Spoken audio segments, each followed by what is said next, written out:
What it do. It's time for that culture for the streets. Hit that like button, subscribe to the channel, ding the notification bell, man. Don't leave up out the trap till you've been served, and we serving every day. Man,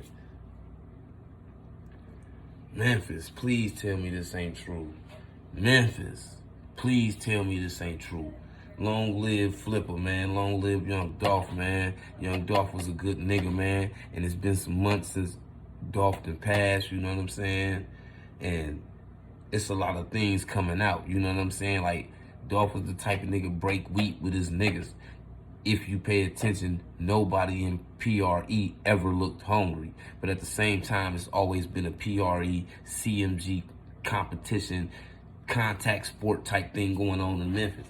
And as of lately, it's been a lot of things going on, and niggas' names blowing in the wind, and a lot of shit going on, pictures surfacing, all kind of crazy shit going on. And specifically, I'm talking about Daddie O. Now, Daddie O always been behind the scenes of the whole PRE movement the entire time. He played the role of a Slim. Dolph played the Birdman. Daddie O sat in the back like Slim. But long story short, it's a lot of things coming out, you know, as far as like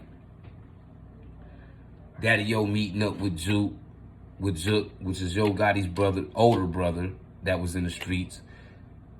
Daddie O and Jook, I don't know why I keep saying Jook, but Daddie O and Jook met up, and I guess probably met up and politicked about some things. And another thing that was in the wind was Daddie O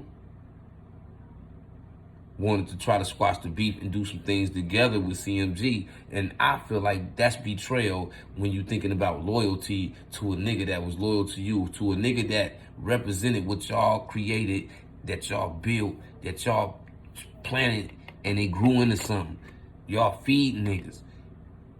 He died, but they saying before this man passed, you was meeting up with Jook.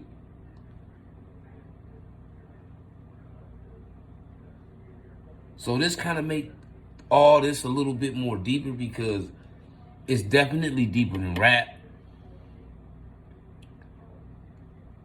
And a lot of times ain't nothing deeper than money, because niggas will do a lot of things for money, especially niggas that ain't got none, or especially people that ain't got as much as you, or especially people that's trying to win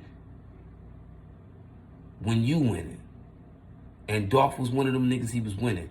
When you looked at Memphis, niggas looked at Dolph more like the king of Memphis versus Yo Gotti. Granted, Yo Gotti got more seniority in the industry when we count years. But Dolph been putting it in, and Dolph turned into the new wave of Memphis. And Dolph was getting a lot of money. And when you start getting a lot of money, you gonna start getting a lot of hate, a lot of fake love. The real love gonna be minimal. You see what I'm saying? And that include people around you. So think about it. If Daddie O going over here and probably meeting up with Jook, what is that? Is that a backdoor?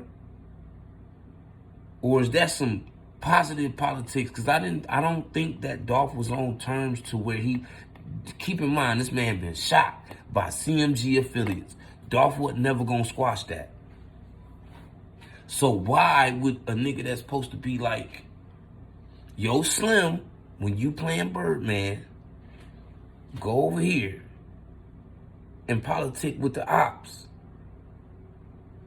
What is that? What is that, Memphis? On top of that, you didn't secretly change the name of PRE. It's no longer really Paper Route Empire. I mean, you can still put PRE on the chain and niggas gonna still rep that regardless. But when you think about the legal part of this shit, the financial part of this shit, it just got deeper when you think about that. Because why would it change once Dolph is gone? What is that? Is that a power shift and a financial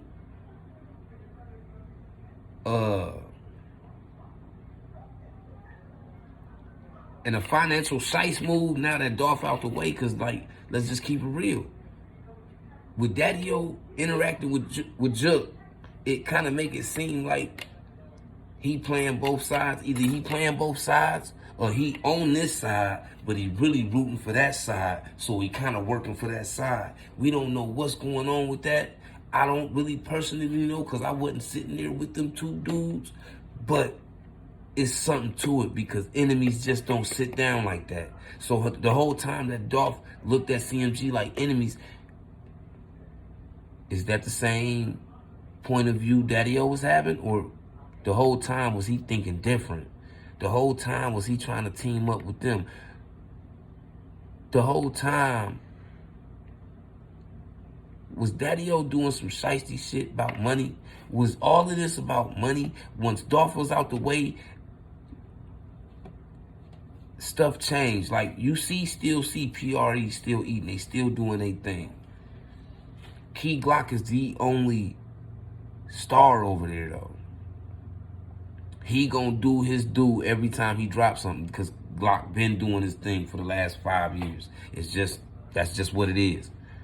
But CMG got a whole bunch of heavy hitters over there. But at the same time, what is this?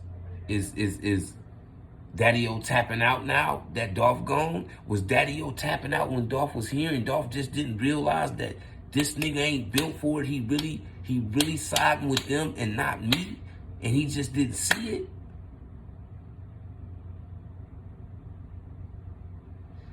Did Daddie O had a screen door unlocked and the back door open? Nigga, did Daddie O have something to do with Dolph, man?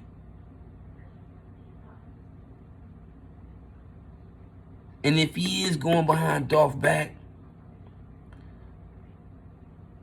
trying to do something different, trying to shife family members or what have you out of things that they entitled to and all of that, by shifting the finances and all that, by changing the company and all of that, which he gonna have the rights to do because he was part owner of the company, and part owners have, especially when it just depends.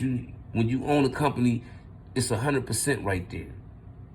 So if you a CEO that runs 100% of the company, then you ain't got to worry about nobody pulling no shife move. But most people that have multiple people on the board as CEOs split the percentage of that 100%. So was it 2 people in PRE that was running things, meaning Daddie O and Dolph? Or was it 3? And if it was 3, who was the third nigga? Who the third nigga that's part owner of PRE? Because if that's the case, if he part owner of PRE with Daddie O and rest in peace Dolph, he got to make a pimp decision too. Daddie O just can't go off and make it himself. So how did they change Paper Route Empire into Paper Route Estates without somebody's approval if it's more than one boss still living? You see what I'm saying?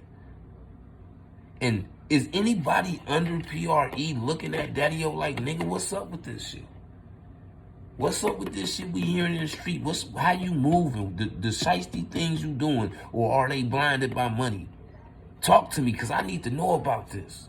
Y'all hit that like button, man. Subscribe to the channel. Hit the like button. Subscribe to the channel. Ding the notification bell. Don't leave about the trap till you've been served. And we serve it every day. It's time for that. Culture for the streets.